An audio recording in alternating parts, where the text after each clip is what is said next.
Sampaikan pada Yesus segala beban hidupmu. Shalom Bapak Ibu Saudara yang saya kasihi, di dalam nama Yesus berjumpa lagi dengan saya di pagi hari ini untuk saya boleh berbagi firman Tuhan kepada kita. Mari persiapkan dirimu menerima firman Tuhan hari ini. Tuhan dimuliakan. Saudara Bapak Ibu, firman Tuhan bagi kita di dalam Injil Markus pasal 5 ayat 19, firman Tuhan berbunyi, Yesus tidak memperkenankannya, tetapi ia berkata kepada orang itu, "Pulanglah ke rumahmu, kepada orang-orang sekampungmu, dan beritahukanlah kepada mereka segala sesuatu yang telah diperbuat oleh Tuhan atasmu, dan bagaimana ia telah mengasihani engkau."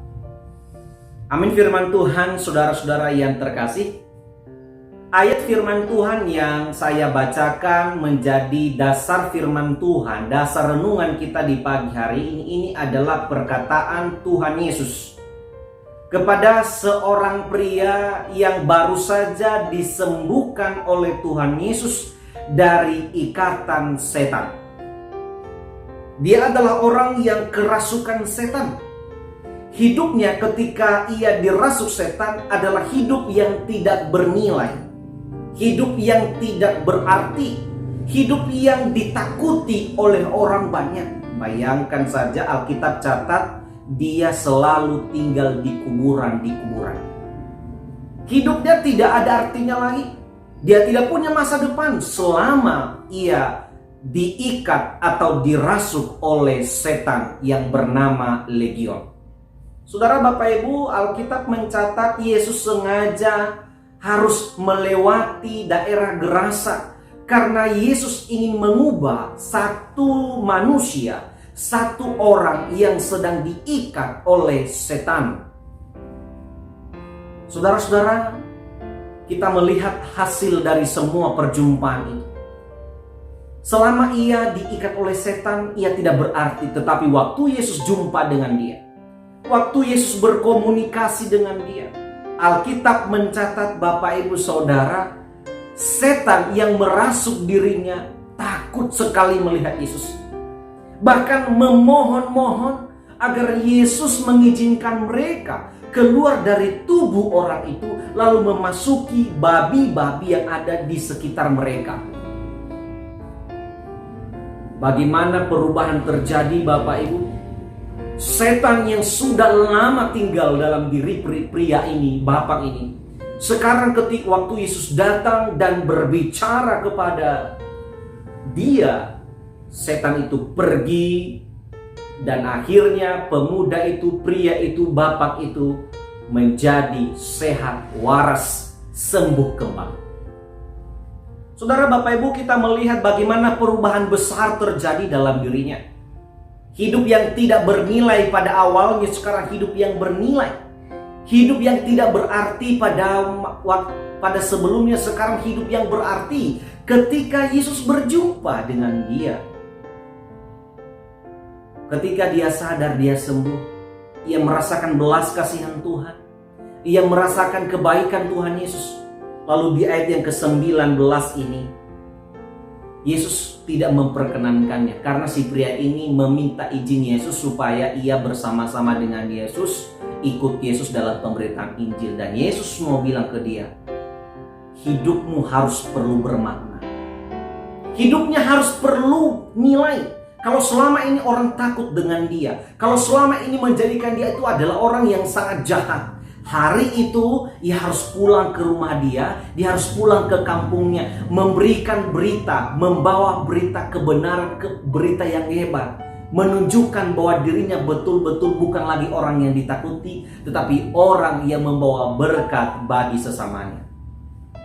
Yesus berkata kepada dia, "Pergilah ke rumahmu, pulanglah, beritahukanlah bagaimanakah engkau merasakan belas kasihan Tuhan." Dan Alkitab mencatat ia pergi dan mulai memberitakan itu di daerah Dekapolis dan sekitarnya. Saudara-saudara yang terkasih, dari firman Tuhan ini, Yesus ingin mengatakan kepada kita di pagi hari. Mungkin ada di antara kita yang merasa dirinya tidak punya harga diri lagi. Mungkin Kita merasa, di antara kita mungkin merasa kita hidup tidak ada nilainya. Bahkan ada orang yang tidak ingin kita hadir di dunia ini, betul ya? Mungkin ada orang yang putus asa, Bapak Ibu. Saudara lihat firman Tuhan di pagi hari ini.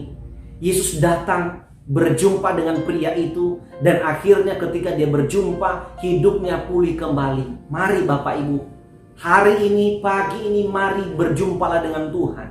Melalui persekutuan saudara dengan Tuhan, melalui kegiatan rohani yang saudara lakukan kepada Tuhan. Lakukanlah itu Bapak Ibu, kerjakanlah itu, usahakanlah itu Bapak Ibu, karena disitulah kita akan mendapatkan pemulihan dari Tuhan. Lihat orang ini tadi, dia hidupnya pulih kembali, dia hidupnya bermakna kembali, hidupnya punya nilai, berarti, bermanfaat, menjadi berkat ketika dan waktu ia berjumpa dengan Yesus. Hari ini juga saya mau katakan kepada kita, karena dasar firman Tuhan ini sudah memberikannya kepada kita. Saya mau katakan, hidup saudara akan berarti, hidup saudara akan berpunya nilai, hidup saudara akan bermanfaat bagi sesama, bagi keluarga, jika saudara dekat dengan Tuhan, mencari Tuhan, punya hubungan yang baik, yang karib dengan Tuhan. Karena hanya Tuhanlah sumber pencipta kita, Allah kita, yang sanggup membuat hidup kita berarti bagi diri kita dan orang lain. Amin. Saudara-saudara, hari ini kita akan mengakhiri bulan Mei, dan besok kita akan mengawali bulan Juni. Hidup yang misteri di bulan depan, dan kita bersyukur kita boleh melewati bulan ini Bapak Ibu. Semua anugerah Tuhan. Dan biarlah anugerah yang kita terima bulan ini, kita berharap lebih lagi di bulan depan. Percayalah, hidup saudara akan berarti untuk semakin dekat kepada Tuhan. Jadilah pria itu yang sudah waras itu, yang sembuh itu, yang akhirnya mau melayani Tuhan, yang akhirnya memberitakan Injil, yang akhirnya mau berbagi firman Tuhan kepada sesama, kepada sekampungnya dan orang-orang yang bertemu dengan dia. Sama juga dengan kita. Waktu saudara dengar firman Tuhan, waktu saudara berdoa, lalu saudara merasakan damai sejahtera, beritahukan itu, sampaikan itu, ceritakan itu kepada siapapun. Sebab dengan cerita saudara itu, melalui Injil, melalui nama Tuhan, mereka akan diberkati dan Tuhan akan bekerja atas hidup. Terima kasih, amin firman Tuhan, dan Tuhan dimuliakan. Terima kasih buat waktu yang saudara berikan hari ini. Kiranya perjumpaan kita hari ini membawa damai sejahtera, menambah semangat kita untuk tetap dekat dengan Tuhan.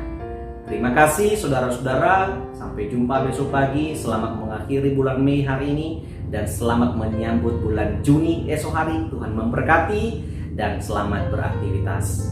Shalom.